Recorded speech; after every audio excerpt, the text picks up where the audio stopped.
Greetings everyone and welcome back to 365 Days of Prog. Today we're going to be reviewing the album Cocoon by the one-man band called Tiger Moth Tales. Hi, my name's Naomi. I'm an avid progressive rock fan, but I'm a long ways from knowing all the prog albums out there. But this year, I'm gonna give it a try. This is 365 Days of Prog. So of course today Naomi, with some really bad hair day and also quite sick, I'll be bringing you this episode once again in the hopes that maybe this entire, illness conundrum can just go away. But for now, here's some of my favorite bits from this album.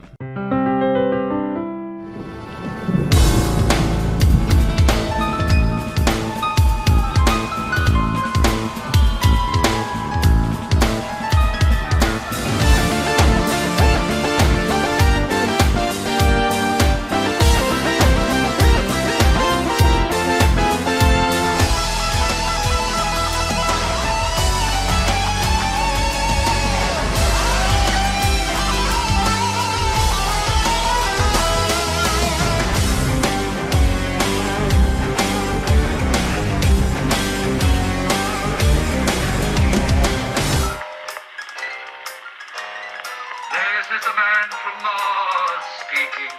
Good afternoon, you horrible people.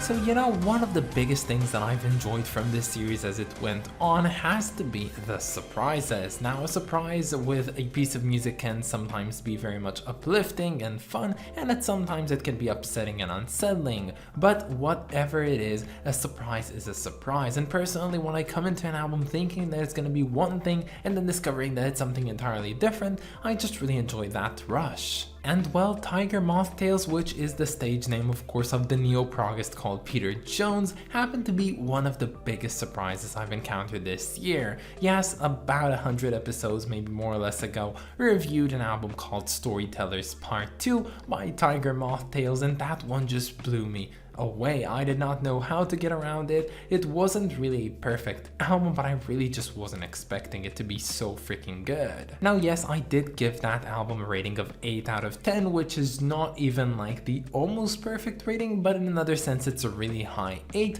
And honestly, even if that album resides only on YouTube, I still find myself coming back to it more often than not, which definitely is indicative of something.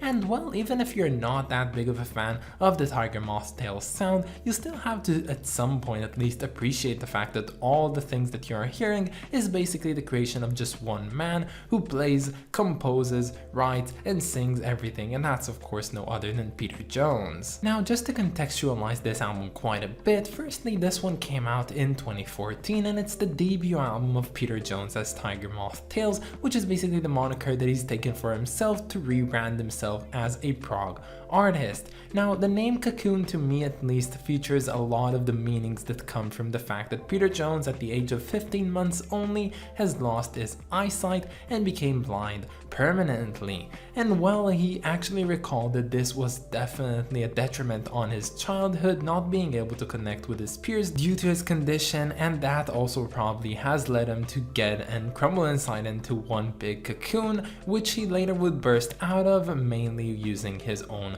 musical skills. Now, of course, much like in nature, whenever a caterpillar goes into a cocoon, he bursts out there like a big and beautiful butterfly. And well, I do believe that that's exactly what happened here with Jones. He showed that he was much more than people might have seen him to be, and honestly, as a composer and as a musician, he's really one of the greats out there today. And well, you can definitely also see that he knows that, because the butterfly motif is actually to be found on a lot of his album covers. But you know what, I think I'm jumping myself a bit, so let's get back to it. Now yes, you can definitely tell that today's album is a debut album. Unlike Storytellers, which the first part of that would come just one album after this one, and of course Storytellers Part 2, which we reviewed on the series, which is his fourth album in his discography, Cocoon does not really have an overall concept or even a narrative to it. It's kind of all over the place, and while that might be an interesting thing to try out, I do think that it does take away from this album. Now when it comes down to the actual subject matters to be found on this album, I tried to categorize them and I found that there are four groups mainly. Firstly, you have songs like Overture or The First Lament, those ones basically being Peter Jones just showing off how incredible of a musician he is, as well as a multi-instrumentalist in doing these long and very complex instrumental pieces. But then you have these songs which are much more akin to the ideas of the storytellers, which actually tell a self-contained story, and in that category we have songs like The Isle of the Witches or even Tigers in the Butter. Now just to pause myself here for a moment, I'd have to say that, well, Tiger Moth Tales is considered to be a neo-prog type of music, and well, I can't see why people would disagree with it, calling this one much more akin to symphonic and maybe even eclectic prog, but to me, I do feel like this answers the call for neo-prog, but not all of the crap that we see today, but a lot of it is actually really akin to the original idea of neo-prog, and that's basically being highly inspired by the greats of the 70s and especially of course by Genesis. And while this album is definitely well inspired by Genesis in many ways, I do feel like it does also go in the direction of your standard neo-prog, which if you know me, you know that I dislike quite a bit. So it was kind of a rough patch with this album, and definitely when having Storytellers Part 2 to compare it with, I can say that this one is the lesser one, yet not a bad album. Now the other two types of songs that we have here are as follows. Firstly, we have the Four Seasons. Now the Four Seasons are not really much songs, but they're more like just four really short pieces of mostly ambient and slight instrumentals, and well, each one basically describes in sound the season that it's supposed to represent. So you have a song like Summer, which has the beach, the waves and the seagulls, as well as having a song like Winter with the horse carriage and what seems to be Christmas carols. And the last category of songs that you can find on this album is actually not a category of songs, but rather just one song which really didn't fit into any of the other classifications, and that's the category of a self-reflective song. Yes, the one I'm talking about is called Don't Let Go Feels Alright, and this one is basically Jones just reflecting on himself, on his hardships and on his life, and it's pretty deep actually, and I really wasn't expecting it to be so up and personal in a way. And you know, I didn't really like that song all that much, but I couldn't help but not feel some sort of connection to what he was telling and feel a lot of appreciation for the fact that he opens up so much on this album for just everyone to listen to. But when it actually comes down to my favorite track from this album, this one falls under the Storytellers category yet again, and it's no other than the track called The Merry Vicar. Now this one is just a funky little one. It tells a very loose story about a vicar that goes around very joyfully and spreads the word of God in a way that quite displeases the church. And honestly, despite the fact that I am not the biggest Genesis fan out there, this one definitely sounds quite a lot like Genesis and might be the most similar track out of all the ones on this album to the Genesis sound, and I can say that it, for me at least, takes the cake. But this album is not all just jolly merry vicars, but instead this album, well, it's a bit hard to judge in a way. Yes, I know Storytellers Part 2 and I think that it's a great album, and when compared to this one, well, I don't think that Cocoon really stands up to it. Yes, the lack of narrative or idea or concept around it does hinder quite a bit. It doesn't really do that much good for it, and to me at least this one felt a bit overdrawn, a bit too similar to the regular neo-prog, which I personally don't like. And honestly, if I had to sum it up, I'd say that there's a lot of fractures within this one and a lack of fluidity. Now, all in all, summing up this album and especially what Peter Jones exhibits on this one, I'd have to say that he's an amazing musician. He is such a virtuoso at so many of the instruments he's playing. It's honestly pretty amazing, and of course I'm talking about the guitar, the drums, the piano, the saxophone, the whatever.